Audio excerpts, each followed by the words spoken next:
all over at Emirates Stadium. Arsenal run out 5-1 winners against Everton on the final day of the season. Look, it was always going to be near on impossible for us to get into the Champions League today, but what you can say is that the Arsenal boys came here and they did their job at the very, very least, and there's not really much more you can ask for without going over past mistakes and talking about it over and over again. We had to come here and do our job just in case Tottenham slipped up. It wasn't to be, but I think you could feel inside the stadium today that there was a sense of emotion and there was a sense of pride in what this young team have achieved this season. Obviously there's a feeling of disappointment. Obviously disappointment is in the air because it was in our hands, so you can't help but feel that.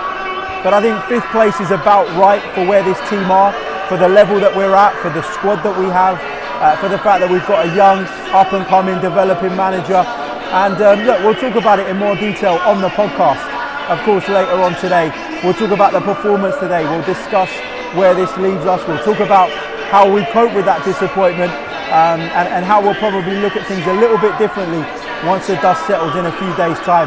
But I'm not going to bang on too much on this instant reaction video. Instead, I'm going to leave you with some scenes from when the players done their lap of appreciation at the end of the game. Enjoy.